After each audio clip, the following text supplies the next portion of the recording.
দর্শক, শেখ হাসিনা কি দিল্লিতে থাকতে পারবেন বা তিনি থাকবেন, নাকি তাকে অন্য কোনো দেশে পাঠিয়ে দেওয়া হবে? কাতার, যুক্তরাজ্য কিংবা রাশিয়া, অথবা রাশিয়ার মদতপুষ্ট অন্য কোনো রাষ্ট্র যেমন চেচেনিয়া কিংবা আজারবাইজান। এ সকল কথা কিন্তু ব্যাপকভাবে আলোচিত হচ্ছে সেই জুলাই আগস্ট বিপ্লবের পর থেকে।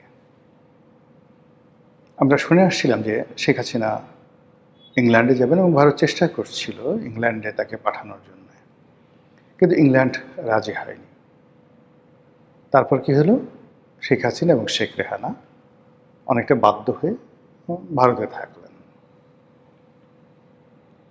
আমাদেরকে জানানো হয়েছিল বা বাংলাদেশে ধরনের প্রচারণা হয়েছিল যে ভারত কোনো অবস্থাতে শেখ হাসিনাকে অ্যাভেল করতে চাচ্ছে না বা রাখতে চাচ্ছে না, তাকে মধ্য এশিয়ার যে কোনো একটি দেশ, সরাসরি রাশিয়া নয়, তবে রাশিয়ার মদতপুষ্ট যে সকল দেশ রয়েছে যেমন আজারবাইজান আছে, চেচেনিয়া আছে, এ সকল দেশে তাকে পাঠানো হবে। তো এই যখন আলাপ আলোচনা ইউনূসের জমানাতে হচ্ছিল, মূলত এই কারণে যে ডক্টর মোহাম্মদ ইউনূসের প্রভাব এত বেশি, এত বেশি যে ইউনূসের কথায় ভারত চলে। ডক্টর মোহাম্মদ ইউনূসকে এমন একটা অবস্থায় নিয়ে যাওয়া হয়েছিল যে ইউনূস যেভাবে চাইবেন জনাব নরেন্দ্র মোদী সেভাবেই কাজ করবেন। ইউনূস যদি চান শেখ হাসিনাকে বাংলাদেশে ভারত ফেরত পাঠাবে, ইউনূস যদি চান তাহলে দিল্লি থেকে বা ভারত থেকে শেখ হাসিনাকে তাড়িয়ে দেবে। ভারতে যেভাবে গদি মিডিয়া রয়েছে, শেখ হাসিনার জমানাতে যেভাবে হাসিনা মিডিয়া ছিল, আমাদের মিডিয়া সবসময় যে রং পরিবর্তন করে মিডিয়ার একটা বিরাট অংশ ঠিক সেই সময়টিতে ইউনূস মিডিয়া হয়ে গিয়েছিল। তারা আকারে ইঙ্গিতে বিভিন্নভাবে সেই ডক্টর মোহাম্মদ ইউনূসকে বিশ্ব অবতার, বিশ্ব মানব, বিশ্বের মহামানব, আরেকটি নোবেল বিজয়ী, এবং একই সঙ্গে তিনি যেদিকে তাকান, ভালোবাসার দৃষ্টি নিয়ে তাকালে সেখানে তাজমহল তৈরি হয়ে যায়, আর তিনি যদি রাগান্বিত হয়ে কারো দিকে তাকান ওইদিকে জাহান্নাম তৈরি হয়ে যায়। এরকম একটা ভাবমূর্তি তৈরি করা হয়েছিল। কিন্তু পরবর্তীতে দেখা গেল যে ডক্টর মোহাম্মদ ইউনূস একের পর এক রিফিউজড হতে থাকলেন। মনে করা হতো যে ফ্রান্সের সাথে তার খুব ভালো সম্পর্ক, তিনি ফ্রান্সে যেতে পারলেন না। এর কারণ হলো ফ্রান্সে একটা প্রোগ্রাম ছিল এবং সেই প্রোগ্রামে তিনি চেষ্টা করেছিলেন ফ্রান্সের প্রেসিডেন্টের সঙ্গে একটি দ্বিপাক্ষিক বৈঠক করার জন্য। প্রেসিডেন্ট রাজি হননি। তিনি ইংল্যান্ডে গেলেন, অনেক চেষ্টা করলেন, ইংল্যান্ডের প্রধানমন্ত্রীর সঙ্গে বৈঠক করার হলো না।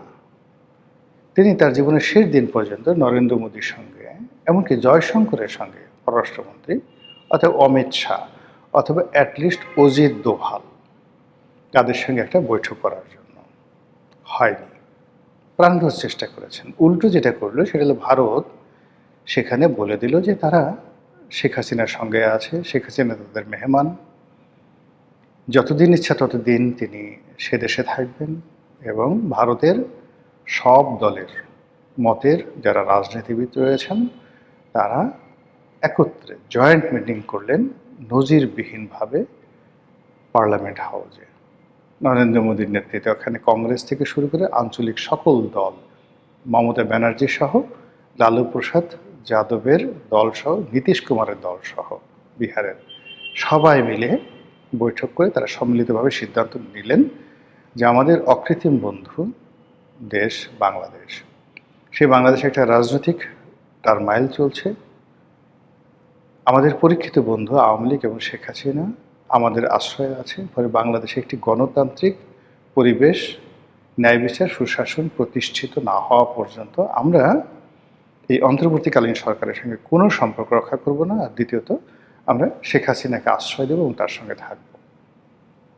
এবং পররাষ্ট্র মন্ত্রণালয়ের পক্ষ থেকে যে কথাটি বলা হলো যে শেখ হাসিনার সঙ্গে যদি আমরা এই মুহূর্তে বেইমানি করি বা কোনো রকম অবন্ধুসুলভ আচরণ করি, তাহলে সারা দুনিয়াতে ভারত সম্পর্কে একটা নেতিবাচক মেসেজ চলে যাবে যে ভারত এমন একটা রাষ্ট্র, তারা শুধুমাত্র শোষণ করে, অথবা তারা প্রয়োজনে কাউকে ব্যবহার করে, কিন্তু কারো বিপদের সময় তারা দাঁড়ায় না।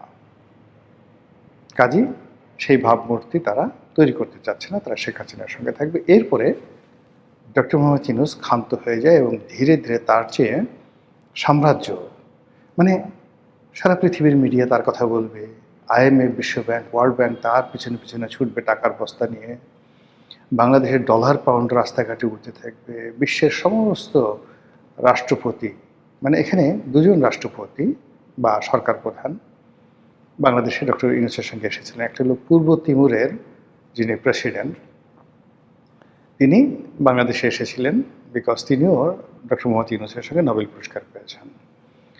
আর আনোয়ার ইব্রাহিম, মালয়েশিয়ার যে বর্তমান প্রধানমন্ত্রী, তার সঙ্গেও তার একটা ব্যক্তিগত বন্ধুত্ব আছে এবং তার প্রেক্ষিতে তিনি বাংলাদেশে এসে ডক্টর মোহাম্মদ ইউনূসের সঙ্গে একটা পারিবারিক বৈঠক করে গেছেন। এটাকে নিয়ে সেই ডক্টর মোহাম্মদ ইউনূসের যারা লোকজন তারা বলার চেষ্টা করেছিলেন যে কি দেখো এবং কি জানো তোমরা। তিনি সকালে আমেরিকার প্রেসিডেন্টের সঙ্গে, সংযুক্ত আরব আমিরাতের প্রেসিডেন্টের সঙ্গে কথা বলেন, দুবাইয়ের শাসকের সঙ্গে কথা বলেন, তিনি সৌদি আরবের বাদশাকে যেভাবে অনুরোধ করেন বাদশা সেভাবেই সব কিছু করে, ইত্যাদি ইত্যাদি ইত্যাদি ইত্যাদি। কিন্তু ধীরে ধীরে ধীরে ধীরে এই সকল যে মিথ্যাচার, সেই মিথ্যাচার যখন প্রমাণিত হলো, তার সমস্ত পর্দাগুলো সরে গেল। আমার শুধু দেখলাম সেই পর্দা সরে যাওয়ার পর গ্রামীণ ব্যাংক, গ্রামীণ ফোন, ডক্টর ইউনূস তার সুদের ব্যবসা ছাড়া আর অন্য কোনো ক্রেডিট তার কাছে নাই। এইভাবে ইউনূসের জমানা শেষ হলো, এখন তারেক রহমান সাহেবের জমানা শুরু হয়েছে। একই অবস্থা। শেখ হাসিনাকে নিয়ে যেভাবে মিডিয়া মাতামাতি করত, ডক্টর ইউনূসকে নিয়ে যেভাবে মাতামাতি করত, একইভাবে তারেক রহমান সাহেব, তার স্ত্রী জুবাইদা রহমান, তার সন্তান জাইমা রহমান থেকে শুরু করে এমনকি তার যে বডিগার্ড, এমনকি যে তার গাড়ির সামনে যারা দৌড়াদৌড়ি করে, তাদেরকেও রীতিমতো হারকিউলিক্স বানিয়ে আমাদের মিডিয়াগুলো একের পর এক খবর ছাপিয়ে যাচ্ছে। কি করলে তারেক রহমান সাহেব খুশি হবেন? কি করলে বিএনপি সদয় হবে? এবং কি করলে বিএনপি যারা প্রতিপক্ষ তারা অপমানিত হবে, লাঞ্ছিত হবে? এই কাজগুলো আমাদের এই মিডিয়াগুলো করে যাচ্ছে। এরই মধ্যে বাংলাদেশের অন্যতম একটি পত্রিকা Manabzamin, I do not like to say যে মানবজমিন এই ক্যাটাগরির। মানবজমিনের সম্পাদক মতিউর রহমান আমাদের বন্ধু মানুষ, বয়সে সিনিয়র হওয়া সত্ত্বেও তাদের সঙ্গে দীর্ঘদিনের সম্পর্ক আমার। মানবজমিন পত্রিকাটির সঙ্গে আমার সম্পর্কটা খুব ভালো। আর এই পত্রিকা শেখ হাসিনা বিরোধী ভূমিকাতে অত্যন্ত গুরুত্বপূর্ণ ভূমিকা পালন করেছেন। তিনি যদিও তারেক রহমান সাহেবের বিশ্বস্ত লোক, BNP minded, does not matter, কিন্তু সাংবাদিকতার ক্ষেত্রে তার সুনাম আছে, সুখ্যাতি আছে। তারপর তিনি যে কৌশলে সংবাদপত্র পরিচালনা করেন মালিক হিসেবে, সম্পাদক হিসেবে যেভাবে তার যে সম্পাদকীয় নীতি অনুসরণ করেন, এটি বাংলাদেশে ব্যতিক্রম, সঙ্গতির কারণে ব্যতিক্রম। তো সেই মানবজমিনের একটি খবর রীতিমতো এখন সামাজিক যোগাযোগে ভাইরাল হয়ে গেছে এবং সে রিপোর্ট করেছে না ফটো কার্ড করেছে আমি বলতে পারবো না, কিন্তু ফটো কার্ডটি আমি দেখেছি আমার ইউটিউবেও, আমার যে ফেসবুক আছে সেখানে আমি আবার সেটা শেয়ার করেছি।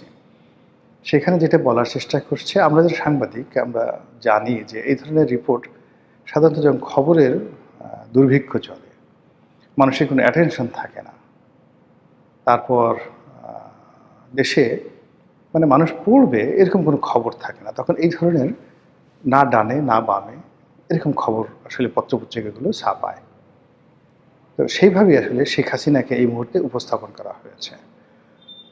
করা হয়েছে যে তিনি দিল্লিতে আছেন এবং তিনি বলছেন যে মরে গেল দিল্লিতে থাকবো, তৃতীয় কোনো দেশে যাব না, ধরি মাছ নাসুই পানি, এইভাবে বলে যেটা বোঝানোর চেষ্টা করছে যে দিল্লির সরকার একটা সময় তাকে প্রস্তাব দিয়েছিল কাতারে তার বসতি তৈরি করে দেওয়ার জন্য।